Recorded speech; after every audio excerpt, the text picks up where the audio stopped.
podcast do Dona Maria II. A cada 15 dias, uma conversa sobre teatro com Mariana Maia de Oliveira.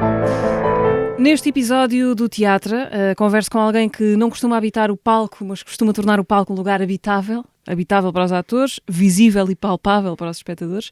A Ângela Rocha é cenógrafa e figurinista e foi também a pessoa que em 2023 inventou, concebeu, construiu a instalação que representou Portugal na Quadrienal de Praga, o maior evento ligado à cenografia e à arquitetura teatral e ao design de cena. Essa instalação voltou a Portugal, já viajou por Portugal e agora, no final de 2024, esteve instalada de novo na Culturgest, em Lisboa. Olá, Ângela, e obrigada por vires ao teatro. Olá, viva. É um gosto. Obrigada. Vamos começar por essa instalação, esse lugar que tu criaste, chama-se Metade dos Minutos. A Quadrienal foi há quase 2 anos, não é? Mais coisa, menos coisa, mas está a caminho disso. Como é que foi Praga para ti? Essa viagem na companhia do teu labirinto tátil. Já vamos tentar entrar nele. Sim. Olha, acho que mencionas muito bem, foi realmente uma viagem. Tem sido uma descoberta muito feliz. É interessante este percurso quando uma pessoa tem uma ideia, que é quase uma miragem, uma coisa tão frágil no início, e depois todo o percurso que é dar-lhe forma, dar-lhe corpo, dar-lhe peso, dar-lhe medidas, partilhá-lo com as pessoas. Já nos levou até Praga, já nos levou até Évora, já nos levou até Lisboa. Estamos agora a tentar que vá também para o norte. E temos tido assim reações muito positivas e emotivas, sobretudo, que é uma coisa para a qual eu tento trabalhar, para aqueles pequenos segundos de vislumbre antes de tentarmos descodificar as coisas todas, e acho que este sentido do tato propicia esse lado mais imediato de ligação com as pessoas. E tem sido, assim, uma viagem muito positiva. Justamente o sentido, para quem não viu ou para quem não entrou, não tocou neste projeto, era uma instalação onde era muito importante o sentido do tato, o toque, as coisas que se tocam e se podem tocar. Neste labirinto nós não só tocávamos como éramos tocados por filamentos de fibra óptica, que quase como se estivéssemos naquelas lavagens automáticas, menos violento, não é? Com aqueles, para os carros, com aqueles rolos de um lado e outro. Curiosamente falámos de manualidade numa conversa aqui há pouco tempo no teatro com a Joana Barrios, por causa essa coisa de estarmos a perder uma certa relação com as coisas que se fazem à mão. No teu trabalho há aqui um dado de contexto importante que é pós-pandemia, não é? Ressaca de um tempo em que de repente toque era sinónimo de perigo, de coisa a evitar. Achas que estes 2-3 anos depois de teres pensado este projeto, essas marcas ainda subsistem, ainda vivem em nós, praticamente 5 anos depois do início da pandemia? Sim, eu acho que é evidente que há uma diluição, mas o facto da tecnologia também estar tão embrenhada no nosso dia-a-dia, eu acho que não nos ajuda à proximidade física e ao contacto direto uns com os outros, nas nossas relações, mas também com o material, com a forma como trabalhamos. Nós hoje em dia já conseguimos estar a trabalhar com 4 ou 5 sítios ao mesmo tempo e temos as reuniões Zoom, ou seja, nós já temos que corresponder a tantas coisas ao mesmo tempo que acho que a relação com o toque ainda está muito descurada. A manualidade acho que é uma forma muito importante de nos reconectarmos com o corpo, porque também é um engenho que nós temos, faz parte da nossa história, a forma como nós lidamos com os problemas, nós criamos sempre face a problemas, portanto, fazer uma manualidade é uma forma de ser e de estar, acho que isso é muito importante, e o facto de agora as máquinas terem vindo a substituir os nossos movimentos, estamos a diminuir o nosso vocabulário físico, porque eu dou sempre este exemplo do jogo da mímica, de pensar que daqui a uns anos vai ser difícil existir esse jogo, porque quase tudo será ligar ou desligar, não é? Nós já não fazemos realmente esses movimentos, só os ativamos e desativamos. E penso que isso é uma perda de vocabulário físico muito grande e que é uma forma de expressão também do nosso corpo, e nós temos essa extensão e é uma pena estarmos a ficar tão mirrados nesse sentido. Limitados no vocabulário, lá está, para Sim. esticar a tua comparação com a linguagem. Quando a exposição esteve agora na Kulturgest, ela foi acompanhada de um microsite com informações sobre a instalação. Tinhas lá uma citação de um neurofisiologista finlandês que trouxe a frase sobre esta questão: a densidade de terminações nervosas nas nossas pontas dos dedos é enorme. A sua capacidade de diferenciação é quase tão boa como a dos nossos olhos. Se não estimularmos o uso dos dedos durante a infância ou a juventude, tornamos-nos cegos nos dedos. O teu trabalho é mais manual ou mais mental? Quanto é que as mãos são chamadas para aquilo que estás a fazer? Eu acho que eu tenho uma particularidade, que é eu normalmente construo muitas das cenografias que eu imagino e, portanto, eu tenho muito esse contacto manual, porque eu tento realmente dar forma à ideia, portanto, ao trabalho mental. Eu tento realmente encontrar depois o seu lado mais físico. E eu gosto muito dessa descoberta, e acho que eu tento sempre que a ideia tenha uma certa abertura, de forma a que, quando eu estou em contacto com os materiais, depois possa também escutá-los de certa forma para os potenciar, porque se eu escolhi pela sua característica, pela sua reflexão da luz, seja pela qual for o motivo, acho que também depois, quando passamos tempo com esse material, é que conseguimos também percebê-lo melhor, conhecê-lo melhor e perceber como é que ele consegue jogar a favor da ideia que temos. E sendo tu uma trabalhadora destas artes com alguma experiência já, os materiais ainda te surpreendem, no sentido, estás a imaginar que a coisa vai funcionar de uma maneira e depois, enfim, seja pela escala, seja pela relação com outros materiais, de repente o material não se comporta da forma que tu tinhas imaginado? Eu acho que me surpreende sempre. Eu acho que faz parte do desafio e do entusiasmo também de criarmos qualquer coisa, é descobrirmos qual é que é realmente a forma que vamos conseguir alcançar com ele.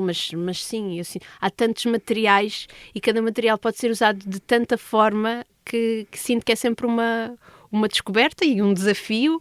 Tu, por exemplo, és uma pessoa que gosta de passear pelos corredores daquelas grandes lojas de materiais de construção, de ver. É? Sim. Por exemplo, das retrosarias, eu acho o máximo aquelas paredes revestidas com os botõezinhos todos, com as amostrazinhas todas, porque há uma beleza muito grande também, às vezes, na quantidade. Acho que também é uma característica que eu tenho vindo a começar a explorar, é às vezes pegarem objetos muito comuns do nosso cotidiano e multiplicá-los tanto que de repente eles ganham uma presença e uma escala que nós não estamos habituados a ver, sendo que eles estiveram sempre debaixo dos nossos olhos nos nossos dias. Como é o caso, por exemplo, da mesa dos alfinetes. Que de repente é essa textura que nós criámos a partir dos alfinetes, e são imensos quilos de alfinetes que revestem essa mesa e que lhe dão uma organicidade completamente diferente. A reação que tem à luz também, com os brilhos, com o movimento que ela tem, acho que comunica de uma forma que o alfinete sempre teve, só que ainda não tinha sido potenciado, ou que eu ainda não o tinha potenciado dessa forma. Porque nós pensamos sempre num alfinete e não em milhares de alfinetes. No caso, a forrar uma secretária, não é? Num ambiente de escritório. Mas é curioso, essa coisa da repetição, como dizias, já o tens experimentado, já o tinhas experimentado para trás. Com um espetáculo que eu gostava de te falar, até porque te valeu um prémio, o prémio SPA para melhor trabalho cenográfico nesse ano, que foi o cenário do Suite a uma Europa, uma encenação do João Pedro Mamed. Era um espaço forrado com pregos.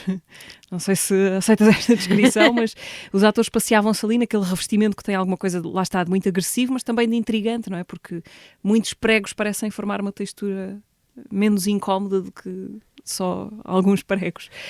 Quantos quilos de pregos é que foram precisos para fazer aquele cenário? Foi quase uma tonelada. Portanto, não chegámos à tonelada, mas não ficámos longe. E eram, na verdade, é um tipo específico de pregos que se chamam cavilhas. Cavilhas. Okay. Porque são utilizados normalmente para os telhados das casas. E, portanto, eles tinham no mínimo 20 centímetros, eram entre 20 e 40 centímetros. E a ideia era que só a pontinha da cavilha que tivesse enfiada no material base, e todo o resto da cavilha ficava visível à Fora. superfície. E isso criava uma espécie de ilusão de que os atores não estavam realmente sobre o chão. Eles estavam a viajar nesse chão de cabeças de cavilhas, sendo que eram 2 rampas inclinadas em sentido contrário, o que também dificultava um bocadinho depois o desafio tornava-se maior para os atores, mas eles dançavam, eles corriam, eles faziam tudo. Sim, e, por exemplo, essa ideia, consegues recuperar de onde é que isso vem? Como é que de repente se concretiza conceberes esse chão de cavilhas onde é possível os atores andarem por cima? Sim, recordando em rápidos, tinha a ver com o Sweet Home Europa, falava muito das questões europeias e das dificuldades, e eu achei que as cavilhas poderiam ser de certa forma uma representação simbólica da população, da quantidade de pessoas que há, e depois destes 3 seres que navegam sobre ela, ou seja, nós é que damos chão a essas pessoas, mas na verdade são elas que nos estão a pisar, de certa forma. Okay. E portanto é a força que nós, enquanto multidão, conseguimos ter, apesar de estarmos a ser pressionados, e também esta dificuldade de estarmos num presente, que também se relaciona um pouco com metade dos minutos, mas que é de nós não conseguirmos estar realmente no lugar em que estamos. Portanto, eles aparentavam estar sobre aquela cadeira, sentados naquela cadeira ou naquele chão, mas eles na verdade não se chegavam a sentar nem na cadeira nem a andar naquele chão. Pronto, e tinha a ver com essa impossibilidade de nós muitas vezes conseguirmos chegar aos lugares que queremos, de conseguirmos comunicar nesse sentido. Ok. E aí, por exemplo, entre essa ideia que tu descreves e que teoricamente faz muito sentido, mas tu sabias que se eu fizer esta superfície de cavilhas vai ser possível os atores andarem aqui por cima, eles vão conseguir sentar-se nesta cadeira, ou é também uma experiência para ti? Não, é uma experiência. Nós fizemos alguns testes primeiro para perceber qual é que era a proximidade que as cavilhas tinham que ter para conseguirem suportar o peso físico da pessoa, qual é que era a melhor forma de martelar a cavilha, porque se martelássemos diretamente acabávamos por danificar a placa base, portanto tivemos que fazer sempre os furos antes e só depois é que martelávamos a cavilha. Tivemos que adicionar cola para dar mais resistência, porque como era só a pontinha, ela precisava de ter um bocadinho mais de suporte, ou seja, foram todas umas tentativas, também foram vistas porque estreou na Sala de Estúdio do Teatro Nacional, com a equipa técnica do teatro, com o Rui Simão. Lembro-me de estarmos com uma pequena plaquinha em que só cabia um pé a testar. Vês, Rui, isto está seguro, isto funciona. Aguenta. E depois é essa descoberta de conseguir, lá está, que os materiais trabalhem também a nosso favor. Uhum. Tu és uma pessoa interessada na ciência, não é? Nesse lado, para esta instalação de que falámos, a metade dos minutos, também colaboraste com um cientista, com um engenheiro, não foi? Que te ajudou a conceber ali um mecanismo para uma das estruturas que tem movimento, que mexe. E aqui também andas sempre aí a namorar os terrenos das engenharias, da ciência, de alguma maneira. Eu acho fascinante, é uma coisa... E eu sinto que esta coisa de nós criarmos um pequeno universo, um pequeno ambiente, estamos a criar novos códigos de um mundo para aquele espetáculo específico, não é?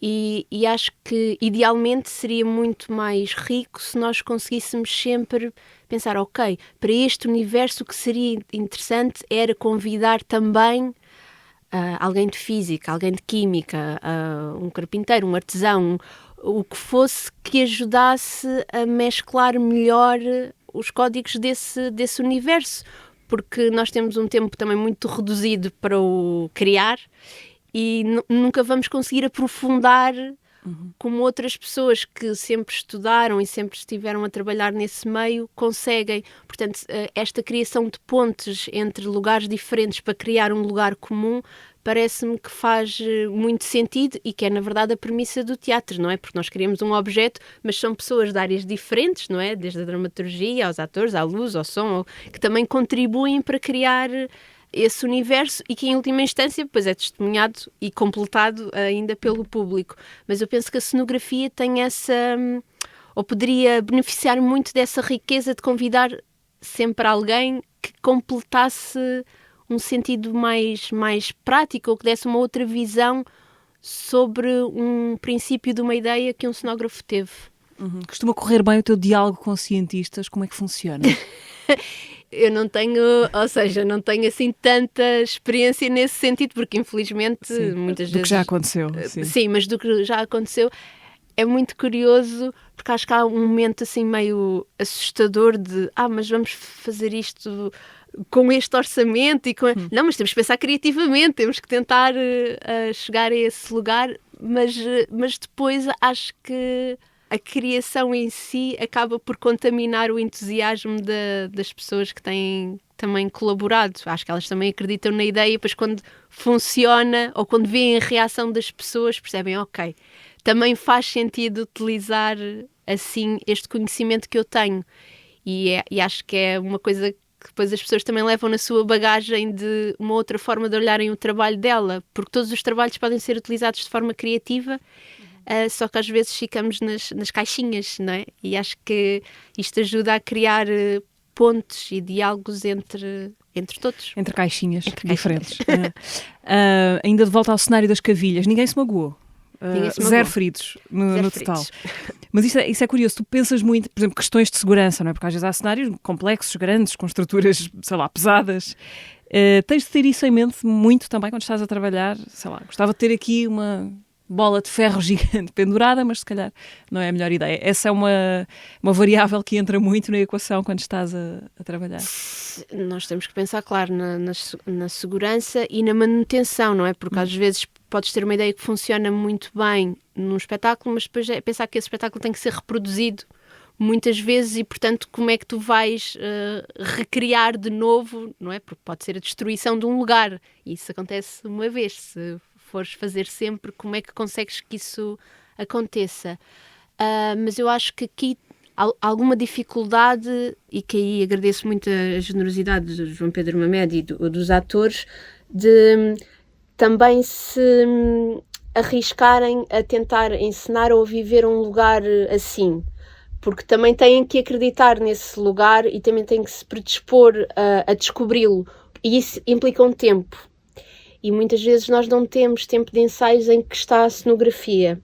E eu penso que muitas das ideias, às vezes, que implicam mais envolvimento com esta interligação com os atores e com o encenador, muitas vezes acabam por não acontecer ou não são tão vistas nos espetáculos de hoje em dia, porque o cenário já entra numa fase muito final dos ensaios. E não há tempo de aprendizagem, de aprender a viver naquele sítio. Sim, e mesmo para nós cenógrafos depois seria interessante vê-los a habitar esse lugar e perceber, ok, o que é que eu posso acrescentar, o que é que eu posso... Ou seja, desenvolver depois a ideia já no conjunto da sua forma, não é? Porque uma coisa sou eu a pensar, este lugar ser habitado, outra coisa é ver esse lugar a ser habitado e que mais é que podemos acrescentar aí. Assim como a luz também entra numa fase muito final, que eu tenho sempre muita pena e é uma coisa que eu tomo muito em consideração, que acho que é fundamental, de ser sempre o primeiro esboço que na verdade tem que ser quase o resultado final. Porque é completamente diferente ensaiar com o cenário ou sem o cenário, mesmo para os atores. Claro, coitados dos atores, muitas vezes, porque depois eles quase têm que criar uma coreografia ou uma relação que é independente do que vai existir, ou seja, torna mais as cenografias telões de fundo ou só aconchegos, paisagens, do que propriamente uma relação com um entrave, uma forma de te mexeres diferente, de estares diferente, e isso também pode ser interessante para a personagem, muitas vezes, não é? Acho que é estarmos a comunicar e a contribuir uns para os outros, na verdade. Há uma inquietação que tenho sempre a respeito de cenários, que é, cenários são matéria, não é? São matéria que ocupa espaço físico, ao contrário, por exemplo, de um texto, que pode ser apenas uns megabytes num computador. O cenário impõe-se no espaço. Para onde é que vão os cenários? Por exemplo, qual é o destino de uma tonelada de cavilhas depois de terem cumprido a sua missão cenográfica? Pois isso é uma questão que eu penso que é bastante relevante. Muitos dos cenários são destruídos depois das digressões, quando há digressões. O que eu tento sempre é que, quando sei que já não há expectativa de mais digressão e que sinto que existam elementos desse cenário que possam sobreviver ao espetáculo, ou seja, que tenham um valor próprio, que mesmo que não seja apresentado daquela forma, que consiga ter algum interesse ou que consiga comunicar alguma coisa, eu peço normalmente aos encenadores ou à produção, quem tem direito ao material, se podem ceder, e tenho colocado na quinta dos meus pais, portanto num contexto completamente diferente, que vai sendo povoado com pequenas referências de universos de peças antigas, e tenho lá sempre, mencionado qual é que foi a peça, de que ano, toda a ficha técnica, evidentemente, mas também acho que é giro esse diálogo, porque eles têm um turismo rural, esse diálogo depois de ver, imagina, os flamingos da Alice no País das Maravilhas ao pé da piscina, ou as cadeiras do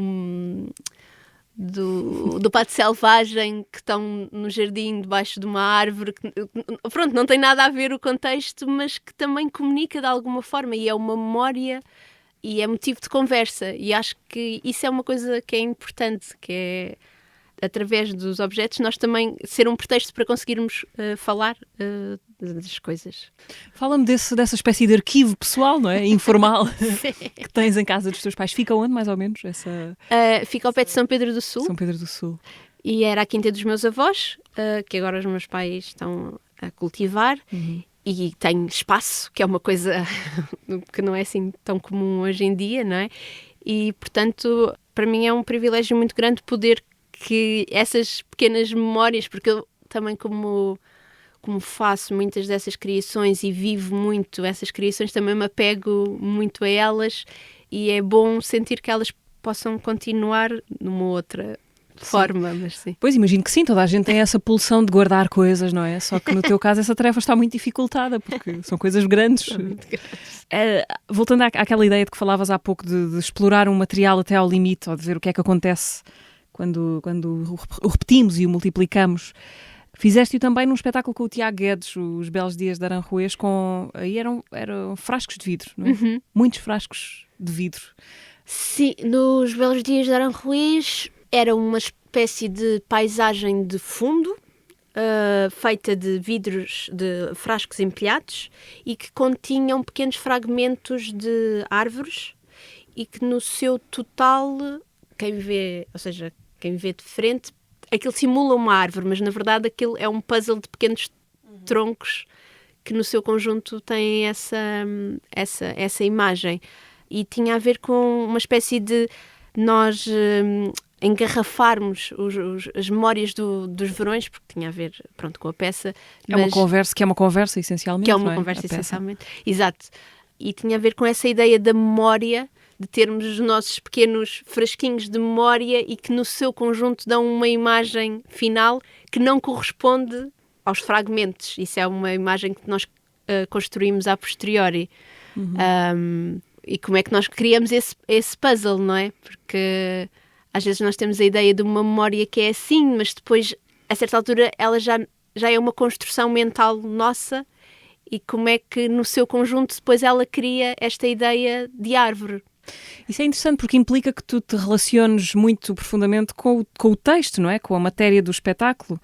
As tuas ideias começam por aí, pelo texto, ou pelas conversas com o encenador, com uma espécie de tom ou de ideia que ele te transmite, porque não basta, ou seja, o ponto é, para teres esse tipo de ideias, não bastam linhas gerais de, olha, quero mais ou menos uma coisa assim. Implica uma relação muito profunda, não é? Com o que está a ser dito. Eu tenho a sorte nesse sentido de poder propor eu as ideias, Ou seja, eu tenho as impressões dos encenadores e a impressão que o texto me provocou, mas eu ponho-me sempre no lugar do espectador.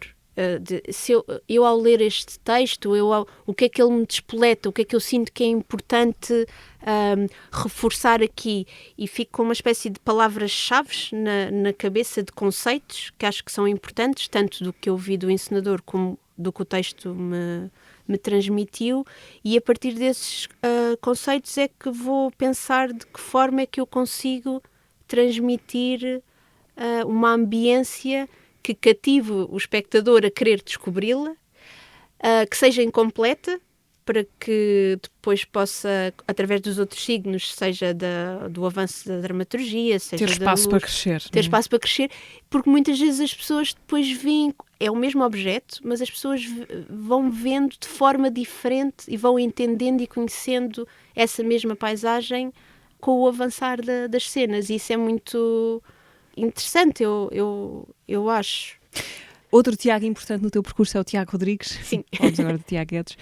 Trabalhaste com o Tiago em vários espetáculos e a primeira vez, penso eu, não foi propriamente como cenógrafa, mas foi como construtora de cenários. Exatamente. Na Bovary, em 2015, por aí. Ajuda-me a traduzir. Construir um cenário quer mesmo dizer acartar materiais, usar pregos, martelos, construir aquilo que está a ser visto. Foi isso que aconteceu. Sim, ou seja, essa é, eu acho que é a única, na verdade, peça em que a ideia não era minha. O Tiago e a Magda tinham uma ideia para o cenário e convidaram-me para construir essa ideia. Como é que eu a materializava? Claro que aí ainda há muito espaço de... Eles não sabiam exatamente quantas janelas é que eram, quantos sofás é que se iam juntar, de que tamanho, quais as cores. Ou seja, ainda há diálogo para conseguir concretizar a ideia, mas a matriz foi dada pelo Tiago e pela Magda. Assim. E depois seguiram-se vários espetáculos, o António e Cleópatra, e depois a trilogia grega, com a Ifigénia, o Agamemnon e a Eletra. E aí já foi diferente, foi um pensamento de raiz. Sim, eu suponho que eles tenham ficado contentes com o resultado e pensaram, bom, se calhar podemos convidá-la para o passo a seguir, que é também dar a ideia, participar na ideia. E sim, o António Cleópatra está a fazer, acho que este ano, 10 anos de que está em digressão, e é uma peça que eu tenho assim muito carinho e fico muito feliz que tenha-se conseguido ecoar por tantos sítios. É o teu cenário mais duradouro? É o meu cenário, sim, que ainda está vivo em digressão. Ainda não está na quinta dos teus pais? Ainda não está, nem sei se esse vai poder, não imagino bem a estar, mas sim.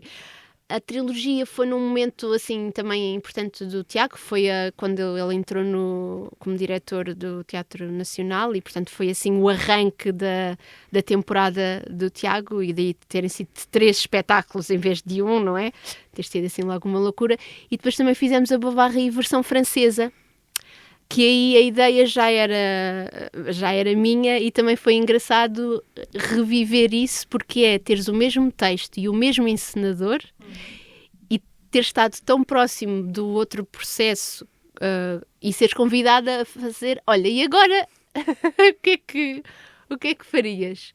E os resultados são muito diferentes, e é giro também perceber essa coisa de que há tantas perspectivas que tu podes criar a partir de um mesmo ponto de partida, que eu acho que é fascinante como é que tu consegues criar um outro caminho a partir do mesmo princípio, uma outra perspectiva, um outro ângulo, o que é que tu queres salientar desta vez, e é um desafio interessante. E não muito habitual, porque não é habitual fazer versões do mesmo espetáculo, não é? Sim. Não acontece muito, presumo que não aconteça muito. Sim.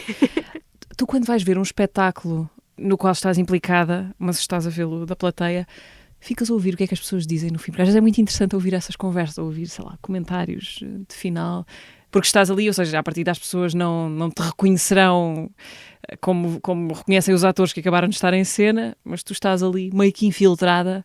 Costumas ser ouvinte dessas conversas? É sempre interessante, porque são comentários sem filtro nesse sentido, sim, não sim. é uma construção que estão a criar para ti com um cuidado diferente. Mas eu tenho sempre muita vontade de saber o que é que conseguimos ou não comunicar, porque acho que isso também nos ajuda a descobrir os próximos lugares, o que é que faltou na comunicação para que aquela pessoa pudesse sentir ou engajar no espetáculo daquela forma. Acho que é sempre uma boa aprendizagem. Ou o que é que nós conseguimos realmente, onde é que nós acertamos? Ok, por aqui isto funciona. E acho que é sempre muito sensível esse tatear de como é que nós chegamos ao outro, não é? Porque é difícil comunicar. E comunicar sem palavras, às vezes, ainda é mais difícil, outras vezes é mais fácil. Isso é curioso. Tu achas que a cenografia fala tendencialmente uma língua universal? Ou alguns elementos cenográficos também precisam de tradução, quase como se fossem um texto? Sei lá, um certo material aqui que não tem a mesma leitura do que o mesmo material usado no Japão, sei lá. Eu acho que tem uma linguagem mais universal, mas não deixa de ter códigos específicos dos sítios em que estás. Acho que é mais abrangente do que as palavras conseguem ser. Acho que nisso é mais... E porque há uma sensação inerente que os materiais te transmitem. E aí, apesar da história que esses materiais possam ter, não deixa de ser um contacto direto entre dois seres que estão ali frente a frente. Sim. Esta metade dos minutos foi muito interessante nesse sentido, foi a minha primeira instalação e porque aí tirámos o lugar dos atores, não é? E demos esse papel principal ao visitante, ao espectador. Então era um confronto direto entre o material e quem vem descobrir. E foi interessante descobrir como é que se consegue comunicar, ou seja, eu só estou na pontinha do iceberg, evidentemente, mas é muito possível e é muito interessante e desafiante a forma como nós nos relacionamos com os objetos, quando temos tempo para isso, porque eu acho que é preciso haver essa predisposição de também quereres olhar e descobrir e perceber um outro objeto. Uhum. Porque hoje em dia eu sinto que há esta distância muito, muito grande, não é? Está-se a utilizar cada vez mais esta relação de palca italiana da plateia estar distante e nós estamos só a assistir ao que se passa ali na caixinha e não estamos implicados, não estamos dentro do cenário ou no meio da ação que os atores estão a desenvolver e é assim um lugar de conforto e que aqui no metade dos minutos há essa proximidade e tem que haver essa relação para que a coisa funcione. Porque era mesmo preciso entrar na instalação, não é? Sim. E quer quiséssemos ou não, éramos tocados e tínhamos de tocar naquilo que estávamos a ver. Em 2022, tu fizeste a tua primeira colaboração em dança, o teu primeiro trabalho em dança, um espetáculo chamado Never Odd or Even. Esteve no São Luís, uma colaboração entre duplas de coreógrafos, entre eles os portugueses, a Sofia Dias e Vítor Roriz, que já tinhas encontrado no António Cleópatra, não é? Já tinhas cruzado com eles nessa altura. Cenários para teatro ou para dança, muda alguma coisa no pensamento, na forma de trabalho? Eu acho que muda porque os corpos se mexem de uma forma diferente e, portanto, implicam uma relação diferente. Podem estar mais predispostos a querer que o lugar implique nesses movimentos ou não. Mas, por exemplo, a nível de figurinos, muda imenso, porque nós aí queremos pensar o figurino de acordo com o movimento, para ele poder ser potenciado, o figurino, mas também potenciar o movimento do ator, ou seja, joga um com o outro. E para mim foi muito interessante esta colaboração neste espetáculo, porque foi o meu primeiro mergulho na dança e fiquei com muita vontade de continuar a explorar esse lugar. E já agora fazer figurinos, é uma parte menos importante ou tão importante para ti como fazer cenários? Eu gosto de fazer figurinos, eu sinto é que tenho um bocadinho menos de liberdade a fazer figurinos que existe mais nos espaços, porque implica, lá está, no movimento dos atores e muitas vezes têm que ser mais realistas ou mais concretos e o espaço consegue flutuar mais, não é? Consegue ter mais dimensões nesse aspecto. E eu figurinos mais realistas não tenho tanta vontade de fazer porque sinto que posso só comprar ou só não preciso de explorar, não é uma coisa que eu vá descobrir. Portanto, eu gosto sempre de um figurino que consiga fazer uma revelação, mas isso, pronto, sou eu em particular, não acho que seja melhor ou pior, acho que são só formas diferentes de estar e de lidar com o desafio plástico. Mas faz diferença quando fazes, já te aconteceu também, fazer a dobradinha, não é? Cenários e figurinos num espetáculo. É um pensamento plástico total, não é? Daquele espetáculo. De conjunto. Sim. Já me aconteceu várias vezes. Aliás, acho que o único espetáculo que eu fiz em que só fiz os figurinos foi do Matança do Jorge Mastromas. Jorge Mastromas, sim, do Tiago Guedes também. Do Tiago Guedes, que era a cenografia do Fernando Ribeiro, e para mim foi muito interessante acompanhar, ver a forma também do Fernando pensar e perceber como é que os figurinos ocupam o lugar proposto pelo Fernando, porque tem que bater certo, não é? Como é que nós criamos essa verdade de que sim, aqueles seres vivem naquele lugar. E foi um desafio assim interessante, porque normalmente quando eu faço os figurinos também faço o cenário e portanto é mais evidente a ligação que crio entre o espaço e o corpo.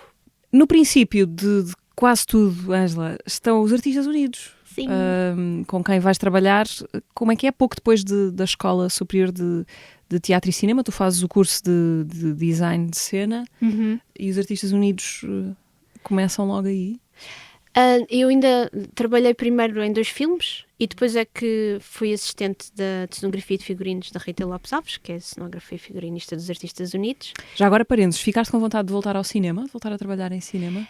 Não voltou a acontecer, pois não? Não voltou a acontecer. E para mim foi surpreendente ter acontecido, porque eu estou a estudar pensando, é evidente que não é só, mas mais focada no teatro e depois, o primeiro trabalho é em cinema, está bem, vamos explorar isso. Sim, tenho vontade, tentando sempre que tenha assim um twist qualquer para um universo mais estranho, penso eu. Mas sim, eu sinto sempre os convites como desafios e, portanto, eu tenho sempre vontade de o que é que eu vou aprender com isto, como é que eu vou lidar com isto. Acho que é uma coisa que fico sempre entusiasmada nesse sentido. Artistas Unidos. Artistas Unidos. Acho que foi uma entrada muito feliz em teatro. Foi ser assistente da Rita Lopes Alves foi um gosto muito grande. Foi muito importante para mim para perceber toda a engrenagem que é preciso para construir um espetáculo, como é que funciona essa engrenagem das áreas todas, como é que se comunica, como é que se respeitam os tempos uns dos outros, os tempos que implica cada coisa. Acho que a nível de perceber a máquina no seu conjunto foi mesmo o fundamental e acho que é importante para todos nós termos consciência disso, apesar de não ser o nosso trabalho, nós somos um bocadinho de um trabalho maior e, portanto, termos consciência dessa engrenagem ajuda a sermos melhores uns para os outros nesse sentido. E os Artistas Unidos têm uma produção muito grande, não é? E, portanto, estávamos sempre em construção, sempre a ser muito úteis, que é outra coisa que eu gosto, é estar ativa no trabalho, não é? Não estar só ali à espera. E foram assim, a nível humano também foi muito bom. Continuo a falar com todos eles, somos amigos e acho que ficámos próximos, acho que são daquelas relações que também se constroem e que ficam. E daí eu também ter convidado depois a Rita Lopes Alves, agora para a Quadrianual, para apresentar uma peça, uma maquete dela, porque é uma espécie de homenagem ao trabalho dela e a tudo o que ela também me conseguiu transmitir e queria-lhe devolver um bocadinho esse lugar também. Se tivesses de identificar assim uma figura de alguém, de uma espécie de mestre para ti, seria a Rita? Ou houve outras pessoas importantes? Na cenografia? Sim. Sim, eu acho que a Rita foi fundamental por ter-me apanhado num momento muito inicial e ter aberto as portas, as janelas, as coisas todas. É uma pessoa muito generosa nesse sentido.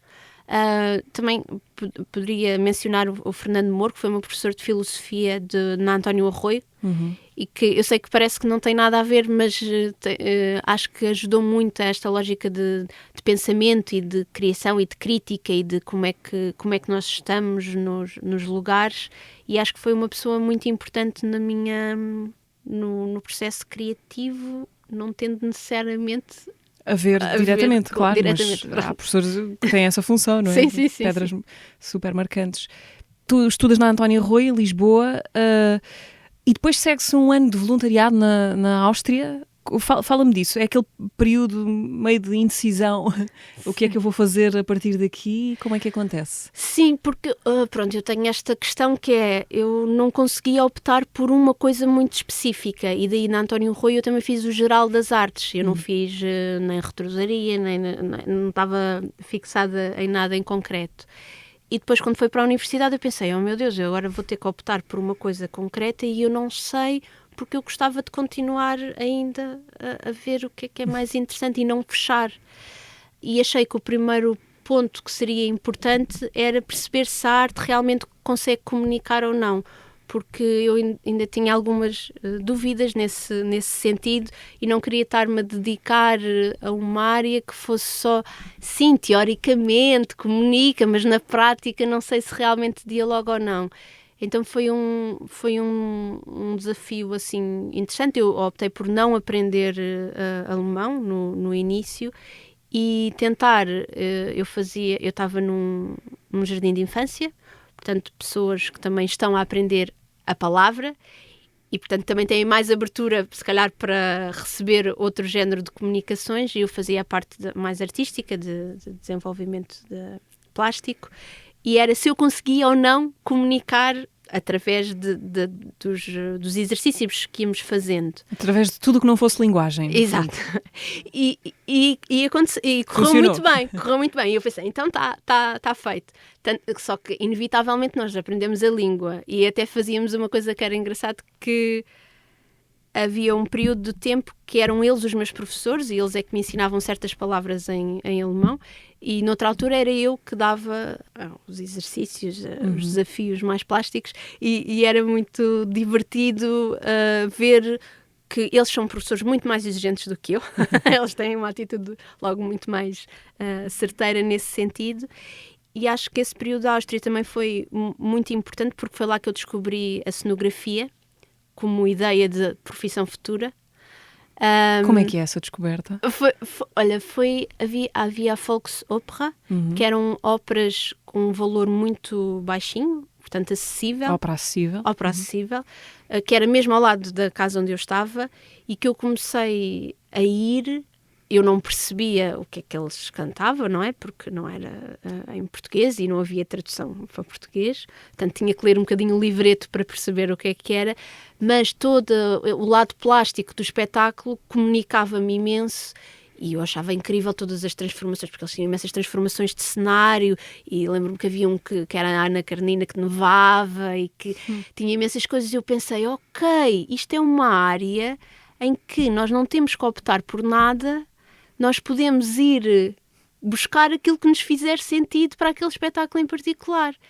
E, portanto, é isto que eu quero, que é trabalhar em conjunto, não estar só eu a desenvolver as ideias sozinhas, que acho que isso também me sentiria bastante sufocada, estar a contribuir para alguma coisa que vai além de mim e poder continuar a explorar, seja o que for, conforme o que fizer sentido para esse espetáculo. E isso deu-me essa ideia, e quando cheguei a Lisboa eu inscrevi-me logo na Escola Superior de Teatro e Cinema.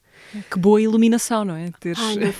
Não, e foi um ano maravilhoso, porque a nível cultural também foi muito rico. A Áustria tem fronteira com imensos países, eu tinha bastante tempo livre, conseguia ver imensos museus, imensos lugares, portanto, de autoconhecimento e de abertura cultural da diversidade do que se faz, da riqueza do que se faz, não sendo na minha língua materna, não é? Sendo sempre noutras línguas, ajudou-me muito a descobrir-me e a perceber o que é que me entusiasma, e foi mesmo muito positivo. Mas apesar de ter chegado a essa conclusão, cenografia, com essa palavra, nessa altura, Quando pensas em ti para trás, essa ideia de pensar espaços, de organizar espaços, de ver coisas que não estão lá, ou de ver um espaço não pelo que ele é, mas pelo que ele pode vir a ser, isso já existia em ti, de alguma maneira? Não sei, acho que não sei dizer. Acho que a vontade de descobrir e de fazer coisas com as mãos, quero dizer, sim.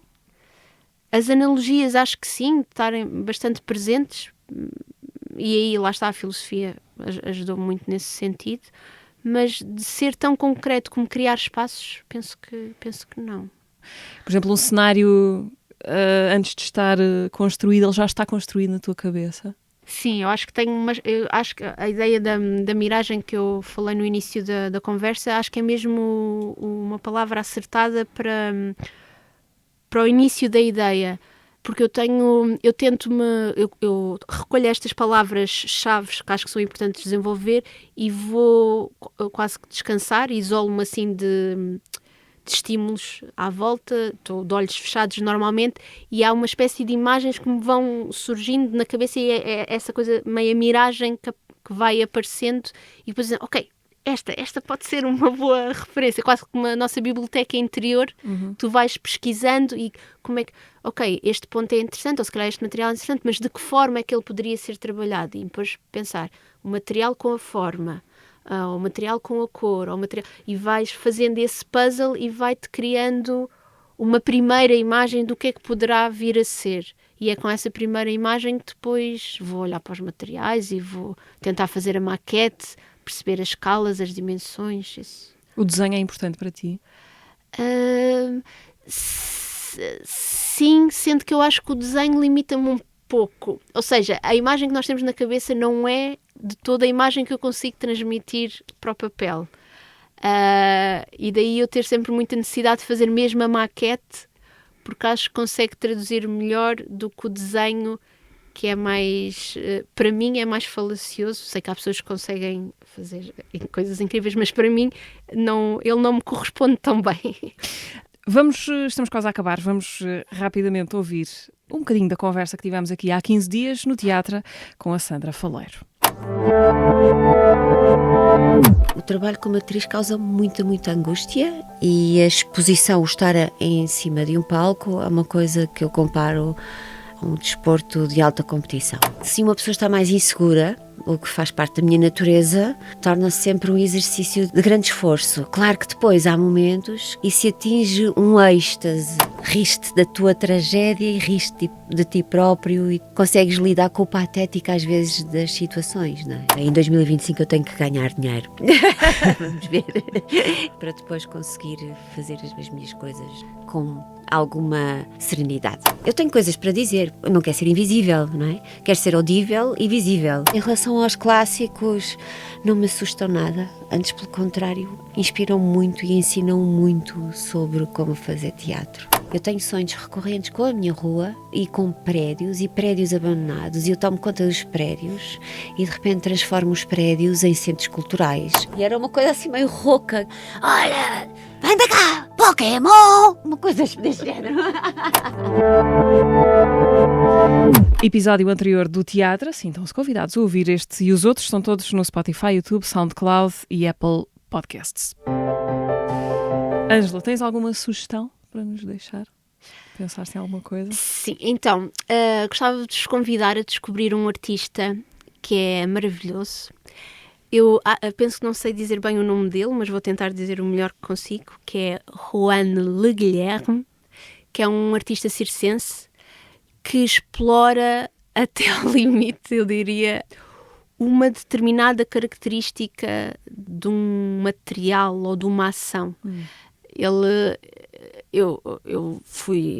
já o fui ver várias vezes. Há uma coisa que é fascinante num dos espetáculos dele, que é ele consegue criar um tornado a partir da rotação com o pé. Ele vai rodando e de repente surge um tornado no meio do palco e aquilo começa a crescer. E o trabalho dele é maravilhoso.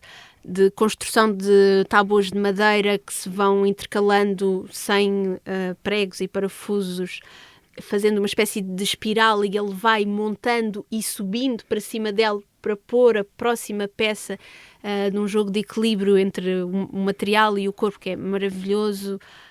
O cortar de laranjas, que ele tentou explorar quantas formas existem de cortar uma laranja e que formas é que ficam depois quando espalmas a casca da laranja. E aquilo pode não parecer assim nada especial, mas quando tu vires uma sala inteira com os bonequinhos que surgiram da forma diferente de descascar uma laranja, acho que tem uma dignidade de busca desde o... Ok, é só este o princípio da ideia, mas eu vou levá-lo mesmo longe. Esgotar um assunto. Eu acho que é fascinante. Convido mesmo as pessoas a descobri-lo. Onde é que o viste, já agora? Foi em Portugal ou não? Não, foi em França, em Marselha, num festival de artes circenses. Não me lembro agora o nome ao certo do festival. Mas eu fui de propósito, porque eu já acompanhava o trabalho dele virtualmente, né? E pensei, não, eu tenho que ver aquela pessoa ao vivo. E é maravilhoso. Valeu a pena a viagem. Muito a pena. Olha, uma pessoa com quem já te cruzaste também algumas vezes e que já se cruzou também nos caminhos deste podcast é a Catarina Rolo Salgueiro. É ela quem te faz a próxima pergunta. Vamos ouvir. Que projeto profissional ou pessoal gostarias de realizar se não tivesses limites nem de orçamento, nem limite espacial? Então, Ângela. Temos o mundo todo e todo o dinheiro do mundo. Eu acho que realizava aquele sonho de gaveta da cenografia, que era fazer uma cenografia sem gravidade. Que acho que já tinha partilhado contigo.